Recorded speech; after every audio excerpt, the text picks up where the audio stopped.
What's up, space pirates? This is your Admiral, the effortlessly effervescent Dr. Disaster.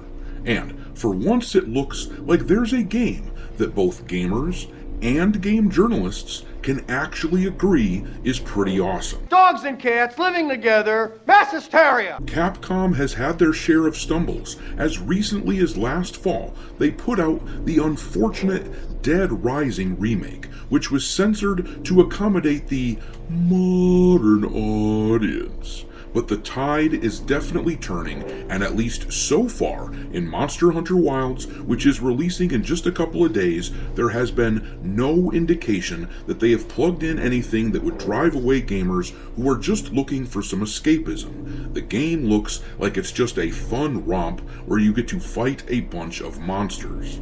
My lord, is that legal? Based on how seldom we see such a game, you'd almost think that it was illegal to make something like that. But no, it's just that most developers get caught up in the smell of their own farts and decide to push their weird, progressive agendas into games. But Monster Hunter Wilds is something that gamers are very excited about. As you can see, over on Steam, they're closing in on 400,000 followers, and they are the #1 most wishlisted and top-selling game on the platform.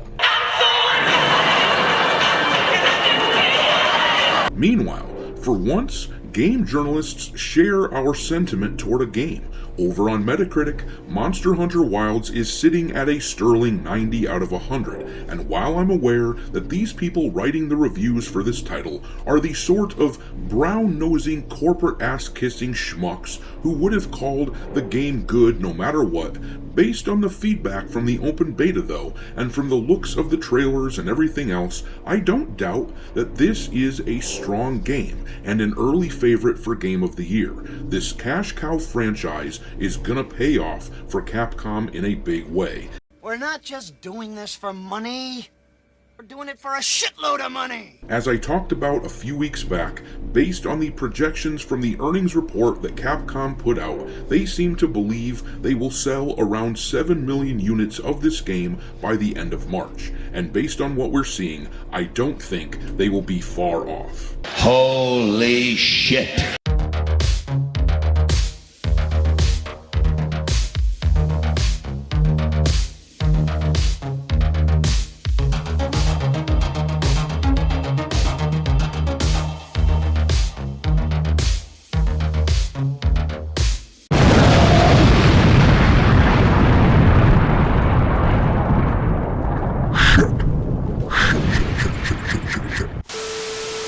Alright, me hearties, make sure you smash that like button to drive off the evil algorithm monster, share the video with your friends, subscribe to the channel if you haven't yet, and don't forget to follow me on X, where my handle is Dr. Disaster 1. But alright, let's look at Monster Hunter Wilds and how this thing is going to blow away all of the competition from the early part of 2025. I'd like to start this analysis off by pointing out that Avowed, which released just last week, that game should really take note of Monster Hunter Wilds because this is what success looks like. On its opening weekend, Avowed failed to hit 20,000 concurrent players on Steam, which is laughable considering the pedigree of it being a title from Obsidian. They dropped out of the top 20 bestsellers after only about a week of being on the market, and according to VG Analytics here, the game has sold only around 170,000 copies. I've seen estimates of around 1 million players for the game, but that is still pretty bad, because it suggests that less than 1 million people have actually played the game on Game Pass, despite the fact that for Game Pass users, that would be a free thing for them to do. So that is pathetic, no matter how you slice it, and Game Pass is not a proper defense for this massive failure, not when you consider that titles like Starfield and Stalker 2 Heart of Chernobyl were able to sell literally millions, multiple millions of copies within a matter of days, despite the fact that they were both Game Pass titles on day one. But anyhow, things are looking good for Monster Hunter. There's no signs that the game has any political progressive nonsense in it. The closest there was to controversy in the game was back in August or so. There was a little bit of confusion over armor apparently being interchangeable between male and female characters. Grums even tweeted about it at one point, but as you can see here, he retracted the post because it ended up being a nothing burger. Things can change, of course, and we always want to remain vigilant. Some people have expressed concern that this character here, Gemma, is a blacksmith, noting that the former games had male blacksmiths, and once again, this is a nothing burger. I literally know in real life a female blacksmith, so it's going to be tough to convince me and most other gamers that this is a problem.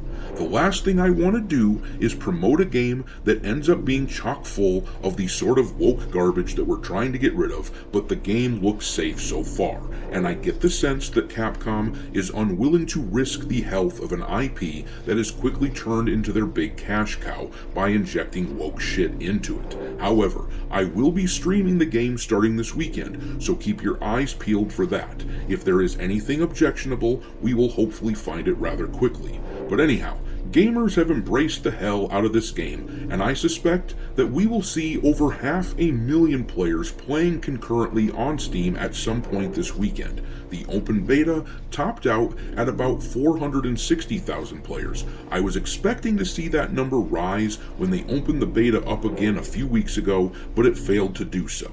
However, there is every reason to believe it will still be an astronomical number when the full game releases. It may not hit Elden Ring or Baldur's Gate 3 level numbers, it might not approach a full million, but it wouldn't surprise me too much if the game's max concurrent player count did end up being at least somewhat in the same neighborhood of those games either, because positive word of mouth is coming from all directions on this game. As I said before, the Metacritic score for Monster Hunter Wilds is sitting at a 90 out of 100, which is pretty damn good.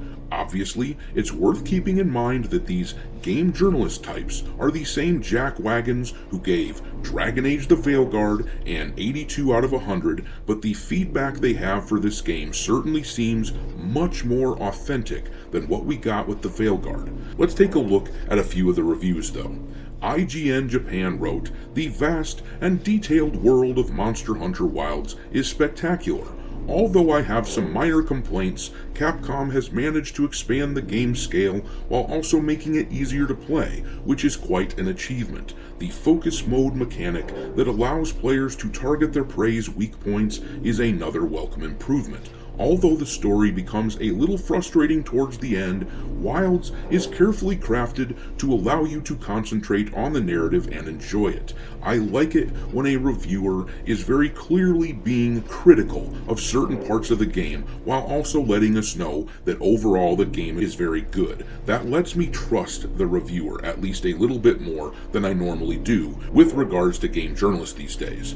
But then Noisy Pixel wrote, "Monster Hunter Wilds proves that Capcom still owns the subgenre the series has created by crafting a game that somehow massively improves on its already incredible predecessor. It brings the franchise fully into the current generation with an expansive open world, gorgeous environments, and even more satisfying action combat. Something about these reviews reads much differently than what we saw with the likes of the Veilguard, doesn't it? Or, for that matter, the likes of Avowed. When you read a positive review for games like those, you can practically smell the sweat dripping off of the writer and landing on their keyboards as they struggle to grasp at straws to describe why these games are actually good. But I will say this, I think it's a good idea to wait and see on games like Monster Hunter Wilds. No matter how solid the game may look, pre-ordering is not a good idea. Wait until someone you trust, not just a game journalist, actually plays the game. As I said before, I'll be streaming the game this weekend, and I certainly won't be alone. Check out the footage before throwing your money at something that you aren't certain about. But I'm going to leave it there. What do you think about this game? What will the max concurrent player count for Monster Hunter be like this weekend? Drop your thoughts into the comment section below, and we will talk there. Thanks for watching, me hearties. If you haven't already, your Admiral is inviting you to subscribe to the channel and become a part of the crew. Life as a space pirate may not be glamorous, but there's always plenty of booty.